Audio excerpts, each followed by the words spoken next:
so do you think you can care for a child who may have AIDS? Because we had been waiting for a while. Right. And, or it felt like a while. Or it felt like a while, right? So in the rating process, we went through that whole year 2007 and the holidays, and we were like waiting, like, oh, any minute. And then finally, like, it felt like out of nowhere in January, the social worker called me, and I'm like, yeah, and she's like, there's a little boy who's available. And I was like, really? And I was like, oh, that's so special. And she was like, however, the mother had AIDS. Right. And so we haven't tested him yet because legally they can't. And he was only like a couple weeks old. And legally they couldn't test him until after an adoption. Like, it would be up to the adoptive parents to test them after the adoption was finalized.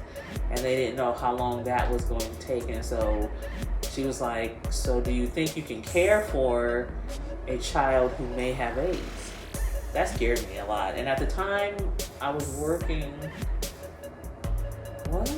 You were still working? You still working for this? Yeah, I was working at Life Touch. And I could draw back on experiences when I was working at First Christian. And a couple of times we had kids who were going to enroll who had AIDS. And so I was like, when I was there at the school, I was pretty young, and I was like, what? Okay, well, how we take care of that, because we didn't have a nurse at the school. I took care of the minor nursing issues, the things that allowed my CPR training allowed me to take. And then when the kid was going to enroll, I felt overwhelmed. And on that call, I could remember that overwhelming feeling, like, what? Like, whatever. And she was like, yeah, it's just fine. You just have to remember that every time you had any contact with that child, you would have to wear gloves.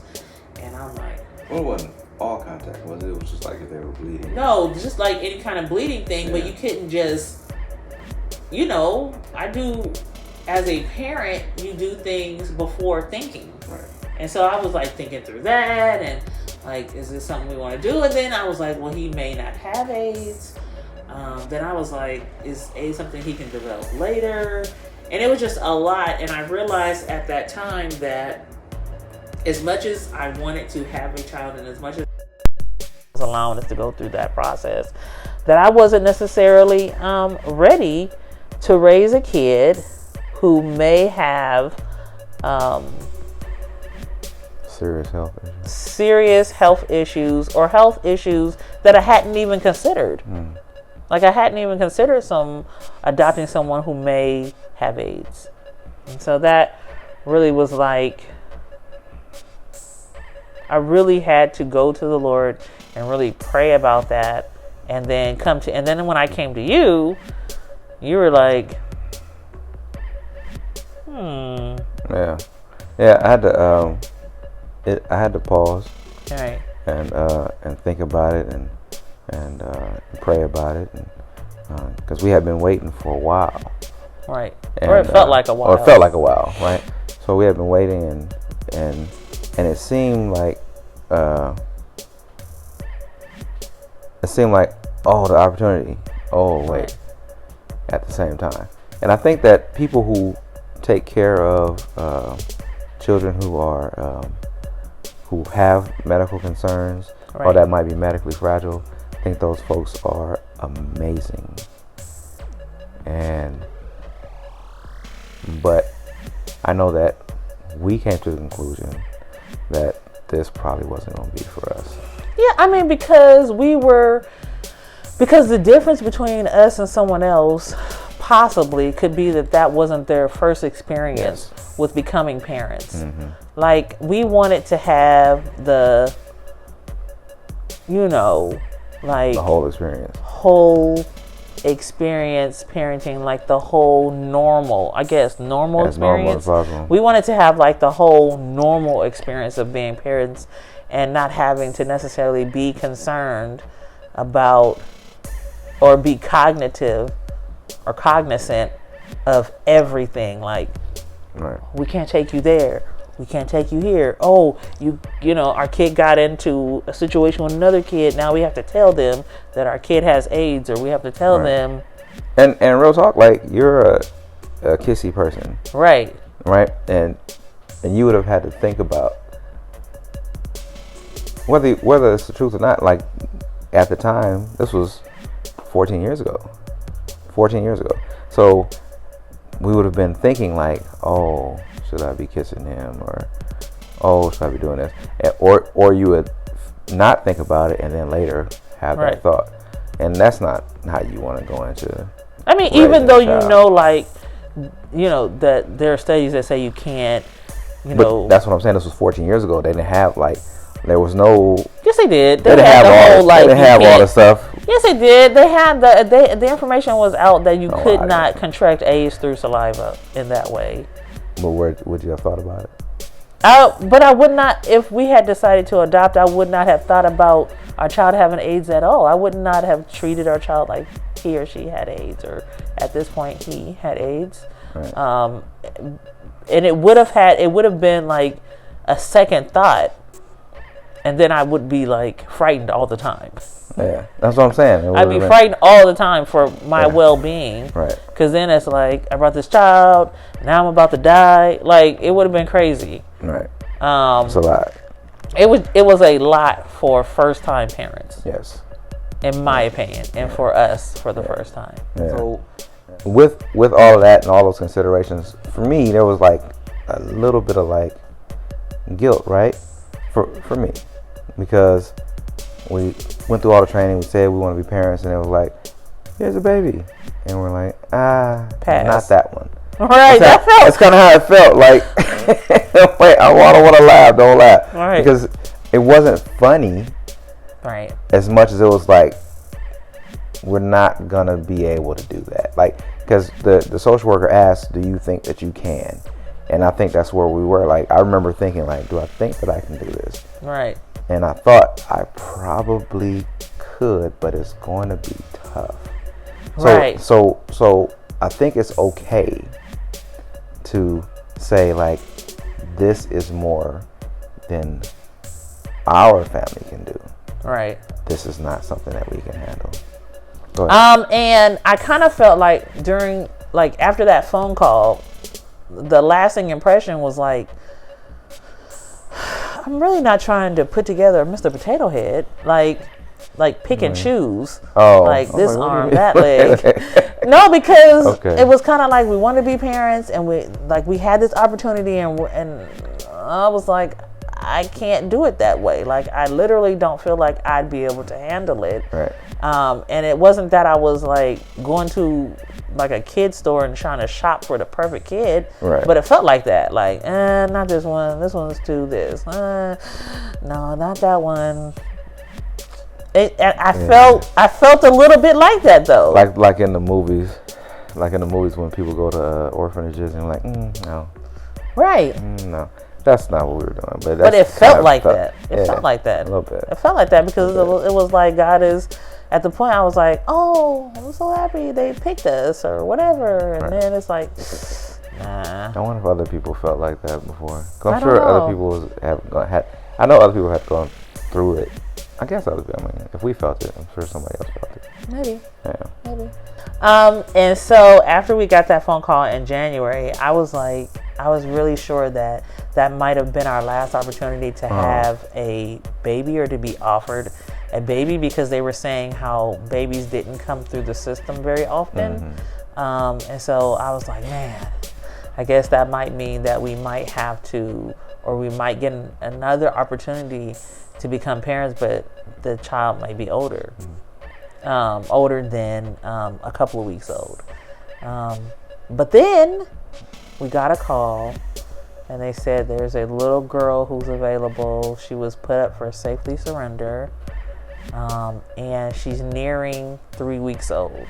And that was the process. That was the cutoff for the birth parents to change their mind. and that they called to see if we were interested. Well, that call kind of took me aback because I was like, oh, another baby. Oh, and I felt so sad and so happy. I had like mixed emotions. And so I shared it with you. And I'm not sure what your thoughts were. You know what? I don't remember. But I know I was surprised. Because did you call me at work? No. Matter of fact, I remember now, I think. You called me at work and said there's another baby. And I was like, for real? And they wanted to know if we were interested. And I said, well, I may or may not have asked you, or you may have told me there was no health issues. It was just safely surrendered. And it was, I don't think they told me. Yeah. I think it was safe, but they did tell you she was safely surrendered and the time was coming up. And I was like, yeah. I think that's like, yes, we're interested. So with the safely surrendered babies, they have to be placed somewhere. So they were placed in a foster home for the they were.